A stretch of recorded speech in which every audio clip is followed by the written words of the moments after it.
Hello friends, ಇವತ್ತಿನ ವಿಡಿಯೋನಲ್ಲಿ ನಾನು ನಿಮಗೆ ಈ ಸಿಲಿಂಡರ್ ರೆಗ್ಯುಲೇಟರ್ನ ಯಾವ ಥರ ಪೈಪಿಂದ ರಿಮೂವ್ ಮಾಡೋದು ಅಂತ ತೋರಿಸ್ಕೊಡ್ತೀನಿ. ಆ್ಯಕ್ಚುಲಿ ಇದು ತುಂಬಾ ಟೈಟಾಗಿ ಕೂತಿರುತ್ತೆ. ಸೊ ಹ್ಯಾಂಡಿಂದ ರಿಮೂವ್ ಮಾಡೋದಕ್ಕೆ ಟ್ರೈ ಮಾಡಬೇಡಿ, ಅದು ಯಾವುದೇ ಕಾರಣಕ್ಕೂ ವರ್ಕ್ ಆಗೋದಿಲ್ಲ. ಸೊ ನಾನೊಂದು ಸಿಂಪಲ್ ಟ್ರಿಕ್ಕನ್ನು ತೋರಿಸ್ಕೊಡ್ತೀನಿ. ವಿಡಿಯೋನ ಕೊನೆ ತನಕ ನೋಡಿ, ನಿಮಗೊಂದು ಐಡಿಯಾ ಬರುತ್ತೆ. ಒಂದು ಪಾತ್ರೆ ಒಳಗೆ ಸ್ವಲ್ಪ ನೀರನ್ನು ತೊಗೊಂಡ್ಬಿಟ್ಟು ಚೆನ್ನಾಗಿ ನೀರು ಈ ಥರ ಕುದಿಬೇಕು.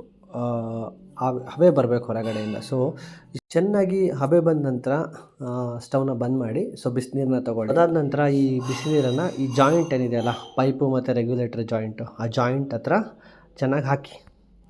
ಸ್ವಲ್ಪ ನೀರನ್ನು ಹಾಕಿದ ನಂತರ ಏನಾಗುತ್ತೆ, ಪೈಪು ಸ್ಲೈಟ್ಲಿ ಎಕ್ಸ್ಪ್ಯಾಂಡ್ ಆಗುತ್ತೆ. ಸೊ ಅದರಿಂದ ನೀವೇನು ಮಾಡಬಹುದು, ಈಸಿಯಾಗಿ ರಿಮೂವ್ ಮಾಡ್ಬೋದು. ಈಗ ನೋಡಿ, ನಾನೊಂದು ಸ್ವಲ್ಪ ನೀರನ್ನ ಹಾಕ್ತೀನಿ ಅದೇ ಏರಿಯಾದಲ್ಲಿ.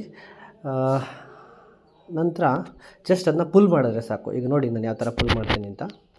ಸೊ ಒಂದು ಕೈನಲ್ಲಿ ಪೈಪ್ನ ಇಟ್ಕೊಳ್ಳಿ, ಇನ್ನೊಂದು ಕೈನಲ್ಲಿ ರೆಗ್ಯುಲೇಟರ್ನ ಇಟ್ಕೊಳ್ಳಿ. ಆರ್ ಇನ್ನೊಬ್ಬರು ಹೆಲ್ಪ್ ತೊಗೊಂಡು ಎರಡೂ ಕೈಯಿಂದ ರೆಗ್ಯುಲೇಟರ್ನ ಒಬ್ಬರು ಪುಲ್ ಮಾಡಿ, ಇನ್ನೊಬ್ಬರು ಪೈಪ್ನ ಹಾರ್ಡಾಗಿ ಇಟ್ಕೊಂಡಾಗ ಆಟೋಮೆಟಿಕ್ಲಿ ಬಂದುಬಿಡುತ್ತೆ. ಸೊ ಇನ್ ಕೇಸ್ ಏನಾದರೂ ಬರಲಿಲ್ಲ ಅಂತ ಅಂದರೆ ಮತ್ತೆ ಸೇಮ್ ಬಿಸಿನೀರನ್ನ ಅದೇ ಏರಿಯಾದಲ್ಲಿ ಹಾಕಿ ರೀಟ್ರೈ ಮಾಡಿ, ಡೆಫಿನೆಟ್ಲಿ ಓಪನ್ ಆಗುತ್ತೆ. ಸೊ ಈಗ ನೋಡಿ, ಇದು ಓಪನ್ ಆಗಿದೆ. ಇದಕ್ಕೆ ಆಲ್ಟರ್ನೇಟಿವ್ ಆಗಿ ಇನ್ನೊಂದು ಆಪ್ಷನ್ ಏನಪ್ಪ ಅಂತ ಅಂದರೆ, ನೀವು ಕ್ಯಾಂಡಲ್ ಅಥವಾ ದೀಪನ ಆ ಏರಿಯಾದಲ್ಲಿ ಬಿಸಿ ಮಾಡಿ ಪುಲ್ ಮಾಡಿದ್ರು ಕೂಡ ಬರುತ್ತೆ. ಬಟ್ ಅದು ಸ್ವಲ್ಪ ರಿಸ್ಕಿ ಆಗಿರುತ್ತೆ, ಬಿಕಾಸ್ ನೀವು ಜಾಸ್ತಿ ಹೀಟ್ ಮಾಡಿದ್ರೆ ಪೈಪ್ ಹಾಳಾಗೋ ಪಾಸಿಬಿಲಿಟಿ ಇರ್ಬೋದು. ಈ ಕೇಸಲ್ಲಿ ಬಿಸಿನೀರು ಹಾಕಿದಾಗ ಪೈಪ್ ಯಾವುದೇ ಕಾರಣಕ್ಕೂ ಹಾಳಾಗೋದಿಲ್ಲ. ನೆಕ್ಸ್ಟು ಹೊಸ ರೆಗ್ಯುಲೇಟರ್ನ ಹಾಕಬೇಕಾದ್ರೂ ಕೂಡ ಅಷ್ಟೇ ಸಿಂಪಲ್. ಜಸ್ಟ್ ಆ ಏರಿಯಾದಲ್ಲಿ ನೀರನ್ನು ಮತ್ತೆ ಹಾಕಿ, ಸೊ ದ್ಯಾಟ್ ಸ್ಲೈಟ್ಲಿ ಎಕ್ಸ್ಪ್ಯಾಂಡ್ ಆಗಿರುತ್ತೆ, ಪುಷ್ ಮಾಡಿಬಿಡಿ ಅಷ್ಟೇ.